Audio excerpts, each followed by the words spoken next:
mbaye ikaze kuri Mukire Entertainment. Uyu munsi reka turebere hamwe ibihembo YouTube itanga ndetse n'ibihano itanga. YouTube buriya ni ikintu cyiza cyane. Iyo ukora neza iraguhemba, utakora neza nyene ikaguhana.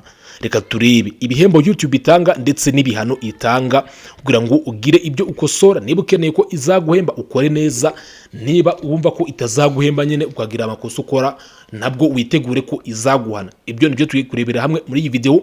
Ngiye nitwa Mr Sam, nabaha ikaze kuri Mukire Entertainment. Niba utarakora subscribe, uyu ni umwanya wo kuba wakora subscribe aha hasi ugakanda like, ubundi ukaduha n'igitekerezo muri comment uburyo ubyumva, bityo tugakomeza kwategurira ibindi biganiro byinshi kandi byiza hano kuri Mukire Entertainment. Nabaha ikaze mu bihembo rero YouTube itanga. Icyambere nuko iyo wujuje abasubscribers 1000 ndetse n'amasaha 4000 ujya mu cyitwa YPP cyangwa se YouTube Partner Program cyangwa se kuba monetize, bityo ugatangira kugira amafaranga runaka ajya kuri account yawe iyo wakoze neza. Iki ngiki nkaho twakibara nkaho ari cyo gihembo cya mbere, kuko nyine kujya muri YPP cyangwa se YouTube Partner Program ni ikintu cyiza cyane nyine umuntu aba yachivinze. Kuba content creator bakiri bashya nyine ni achievement nziza cyane. Cyo ni nkaho twakibara nkaho ari cyo gihembo cya mbere, ariko ku bantu cyangwa se kuba big content cyangwa se kuba creator batangiye gutera imbere, hari ibindi bihembo rusange bizwi cyane YouTube ikwihera yo ubwayo bitewe n'ibyo wakoze cyangwa se nuko ibintu byawe ubyubaka neza. Icyambere ni cyitwa Silver Button. Silver Button ni igihembo YouTube iha buri YouTube channel yujuje ibisabwa, cyane cyane nko kuba ifite abasubscribers 100,000. Yes, iyo wujuje abasubscribers 100,000 ukaba nta mategeko ya YouTube wa violatinze, nukuvuga ngo ushobora kuzuza aba basubscribers 100,000 ariko hari amategeko wagiye wangiriza ugasanga ino Silver Button ntabwo bayiguhaye. Ariko iyo wujuje 100,000 by'abasubscribers nta kibazo ufite, nta hantu wagiye violatinga amategeko ya YouTube, urabyapplyinga ukabisaba. Urabisaba, hari application ukora nyine iyo wujuje 100,000 ugasaba ino Silver Button, ubundi YouTube bakayikoherereza. Iyo niyo award ya mbere YouTube itanga. Award ya kabiri ni yitwa Gold Play Button. Gold Play Button ni igihembo YouTube iha buri YouTube channel yagize abasubscribers 1,000,000 kandi ikaba nta mategeko ya YouTube ya violatinze. Iyo wujuje abasubscribers 1,000,000 bagwa icyitwa Gold Button, Gold Play Button, nyine nko kugushimira nk'agashimwe ko kuba nyine wujuje abasubscribers 1,000,000. Ikindi gihembo cya gatatu batanga ni cyitwa Diamond Play Button, akaba ari igihembo bahereza YouTube channel yagize abasubscribers 10,000,000. Iyo wujuje 10,000,000 z'abasubscribers akaba nta mategeko ya YouTube wa violatinze, baguha iki gihembo cyitwa Gold Play Button, Diamond Play Button. Man, nizere ko nyine mubyumvise neza, baguha Diamond Play Button.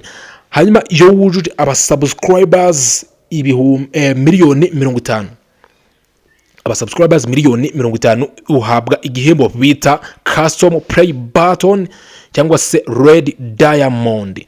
Red Diamond ahangaha nyine bawujuje abasubscribers 1,50,000. Aya nta mashimwe YouTube y'ubwayo igenda yihera aba content creator abakora neza nyine bateye imbere bakora ibintu neza cyane.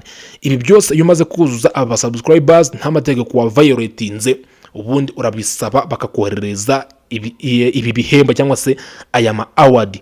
Indi award YouTube itanga ni y'umuntu wujuje abasubscribers 1,50,000 aho bamuhereza icyitwa Custom Play Button, ndetse n'uwujuje 1,100,000 bakamuha icyitwa Red Diamond Play Button. Ugasanga nyine nawe atangiye kubacelebra kuri 1,100,000 by'abasubscribers, ukabona ino button. Ibi rero ni bimwe mu bihembo by'ingenzi YouTube itanga ihereza aba creator cyangwa se abahanzi, abandi bantu bose bakira content kuri YouTube bakaba batica amategeko ya YouTube. Ibi ni ibihembo YouTube ibaha nyine nk'ishimwe ry'uko nyine bakoze neza. Hari abantu benshi batekereza ko ibi bihembo nyine ngo bizana n'amafaranga menshi, ariko nta mafaranga azanwa n'ibi bihembo, ahubwo ni nko kuba YouTube yishimiye ibikorwa byawe nyine ikavuga ati uri umukozi nyine, akaba ari nk'agashimwe baguhereza, ariko nta yandi mafaranga aba aherekejwe ibi bihembo kugeza ubu azwi. Ikizwi nuko nyine iki gihembo cyoherezwa ukajya kugifata ku iposita, ukajya kugifata nyine iyo wujuje ibi bintu bisabwa. Hanyuma reka turebe ibihano YouTube itanga. Nkuko tumaze kureba ko YouTube ihemba abakoze neza, niyo utakoze neza nyine wagira amategeko wica YouTube, hari ibihano iguha. Ibihano YouTube itanga rero biri mu byiciro byinshi bitandukanye. Hari ibyitwa copyright strike, copyright claim. Ibyo byose ni mu bihano YouTube itanga, ndetse gusiba channel yawe, ibyo byose ni biri mu bihano YouTube itanga.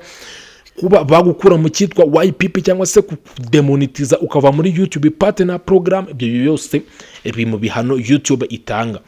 Nkuko twarebye ko YouTube igushimira iyo wakoze neza nyine, niyo utakoze neza irakugaya. Reka turebe icyitwa copyright strike cyangwa se copyright claim. Copyright claim ni igihe nyine wakoze amakosa ariko adakabije cyane. Urugero nko gukoresha video y'abandi ariko atari yose, utayiteruye yose uko yakabaye, ariko nanone ukayikoresha iminota myinshi cyane, bashobora kuguha copyright claim, ku buryo icyo gice nyine ushobora kuba wagikuramo ba claiminze nyine muri video yawe. Iyo wafashe video yose uko yakabaye nta kintu uhinduye, aho ngaho ho bashobora kuguha icyitwa copyright strike. Strike rero yo ni mbi cyane kurusha copyright claim, kuko iyo ari strike nuvuga ngo iyo zibaye 3 channel yawe barayisiba. Icyo ni igihano kibi cyane, kuko copyright strike ni mbi cyane kurusha copyright claim.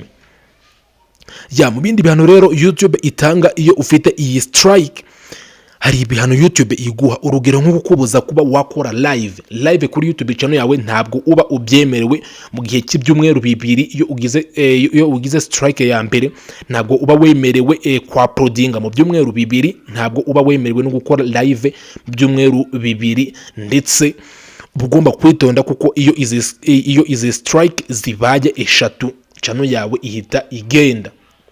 Ugomba kubyitondera nyine, kwirinda gukoresha ibintu by'abandi cyangwa se kuba wakoresha amavideo atemewe, kuko hari nka video zijyanye no gushishikariza abantu nk'ubwicanyi se, ibintu bitemewe nk'ubucuruzi bw'abantu, ibyo ni ibintu bitemewe, ibintu by'ibiyobyabwenge. Ibyo bintu hano kuri YouTube ni ibintu kabisa byahita bigukira muri aya makosa mu gihe ubigiyemo utazi aya mategeko. Ibi rero bishobora kuba ushobora kuviolatinga amwe muri ano mategeko.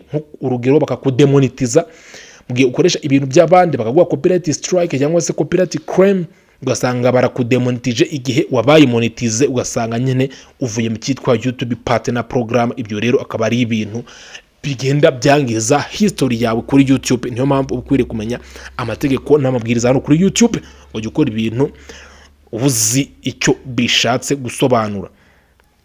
Mu bindi bihano rero YouTube itanga harimo nko kuba basiba video yawe. Urugero ushobora nko uploadinga video violatinga aya mategeko.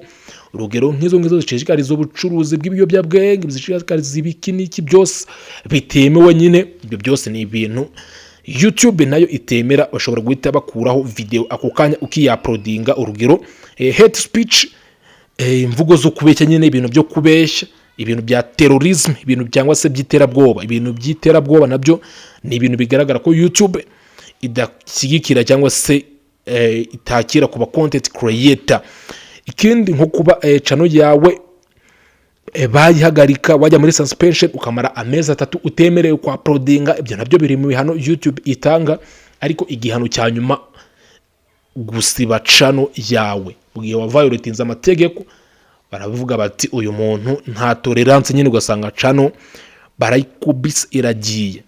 Rero ugomba kuba wabyitondera. Ikindi ibintu bijyanye ngo na age restriction, ngo video ngushyiraho ngo zemerewe kurebwa n'abantu bari hejuru y'imyaka 18. Ibintu nk'ibyo ngibyo nabyo iyo bibaye byinshi cyangwa se YouTube itari kubisobanukirwa neza, ubu ngubu nta tolerance YouTube igishyiramo nyinshi cyane, tayari usanga ibintu byawe bagize ute babisuspendinze nyine, ugasanga ibintu byawe birahagaritswe. Niyo mpamvu ukwiriye kumenya aya mategeko. twarebye ibihembo, tureba ibihembo YouTube itanga ku bakoze neza, ndetse turebye n'ibihano YouTube iha abantu nyine batakoze neza. Nahawe rero kuba wakora ibintu byawe neza ukirinda kugira amategeko ya YouTube uviolatinga, bikaba bishobora kuba byagira ibibazo biteza YouTube channel yawe. So duhe igitekerezo muri comment utubwire uko ubyumva. Nje nitwa Mr Sam, niba utarakora subscribe ubikore hano kuri Mukire Entertainment. Reka dushimire Fabrice tugeza ishusho rimeze neza. Yeah man.